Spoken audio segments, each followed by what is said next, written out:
Votre parcours de carême, chaque jour, proposé par Radio Maria et Catoglade.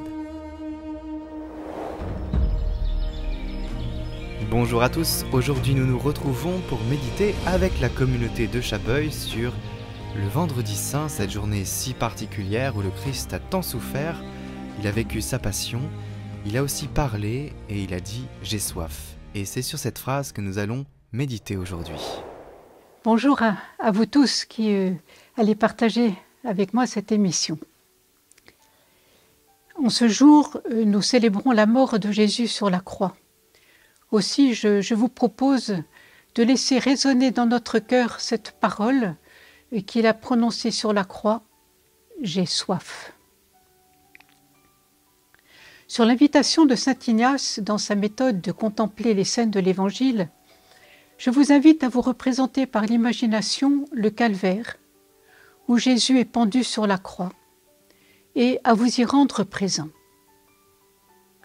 À vous approcher de lui, à côté de la Vierge Marie et de Saint Jean, qui a recueilli cette parole pour nous la transmettre. Nous savons que tout ce que Jésus a vécu, a fait, a dit, il y a 2000 ans, il le faisait non seulement pour ses apôtres et pour les Juifs qui l'entouraient, mais aussi pour nous tous, après, qui allions vivre après, et donc pour moi aujourd'hui. Entrons donc dans la scène, regardons celui qui est exsangue après tous les tourments dont il a été l'objet, mais dont le regard si doux a touché le bon larron. Et laissons résonner en nous cette expression de sa souffrance, « J'ai soif ». Bien sûr, par ces mots, Jésus exprime un besoin lancinant de se désaltérer. Il paraît que c'est une des plus cruelles souffrances de la crucifixion que celle d'une soif terrible ressentie par les condamnés. Mais c'est surtout une autre soif qui le tenaille. Celle de son cœur qui nous aime d'un amour infini, sans aucune limite, et qui a soif d'être aimé en retour. C'est comme s'il nous disait « Voyez jusqu'où je vous ai aimé. J'ai pris sur moi tous vos péchés.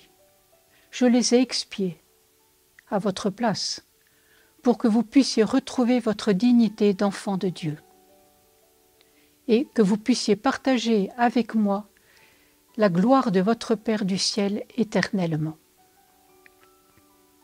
C'est d'un amour éternel que je vous ai aimé, et je n'ai d'autre soif que celle de vous savoir tous sauvés, tous sans aucune exception. »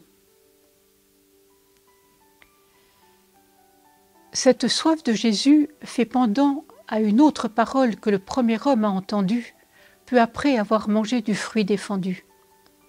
« Adam, où es-tu » Déjà dans le jardin d'Éden, Dieu partait à la recherche de l'homme. Mais ici, sur le Golgotha, il renouvelle son appel. Et c'est un désir encore plus pressant que le premier. Il n'a jamais cessé de nous poursuivre, d'aller à la rencontre des hommes. Cette soif, le cœur de Jésus l'a réitérée à sainte Marguerite Marie à Paray-le-Monial lorsqu'il lui a dit « Voici ce cœur qui a tant aimé les hommes qu'il n'a rien épargné jusqu'à s'épuiser, jusqu'à se consumer pour leur témoigner son amour. Et pour reconnaissance, je ne reçois de la plupart que des ingratitudes. » Le Fils de Dieu vient à nous comme un mendiant. Il mendie notre amour. Divo Barsotti a pu dire à ce sujet « La chose la plus grande dans l'amour de Dieu n'est pas le fait qu'il nous aime, mais le fait qu'il nous demande notre amour, comme s'il ne pouvait se passer de ce que nous pouvons lui donner. » Cette soif nous interpelle, car nous aussi nous avons soif. Nous avons soif d'aimer et d'être aimés. Soif qu'aucune créature ne peut désaltérer. Tu nous as fait pour toi, Seigneur, et notre cœur est sans repos tant qu'il ne demeure en toi, disait saint Augustin. Et avec David, nous pouvons dire « Dieu, tu es mon Dieu, je te cherche dès l'aube, mon âme a soif de toi. Après toi languit ma chair, terre aride, altérée, sans eau. » Nous avons en effet soif d'amour, soif de vérité, de justice, de bonté, de beauté.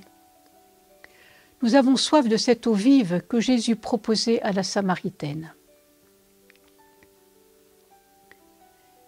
Cette soif est inscrite dans le cœur de l'homme parce qu'il a été créé par Dieu et pour Dieu qui ne cesse de l'attirer à lui.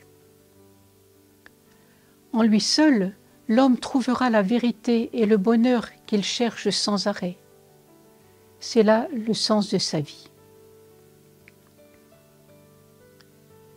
Au pied de la croix, la Vierge Marie a entendu l'exclamation de son divin Fils. Et avec quel amour et avec quelle adhésion à la volonté du Père, son cœur si pur et si ardent de mère aura-t-il répondu. Demandons-lui la grâce d'y répondre à notre tour avec une grande générosité. Rejetant ce qui dans notre vie lui fait obstacle et désirant fermement lui plaire désormais en toutes choses. Disons-lui aussi notre volonté de partager sa soif du salut des pécheurs, en cherchant à communiquer autour de nous et à tant d'hommes qui l'ignorent encore, la bonne nouvelle du salut que le Christ est venu opérer par sa passion et par sa résurrection. Il a besoin de chacun de nous pour répandre dans les cœurs l'eau vive qui jaillira de son cœur transpercé par la lance.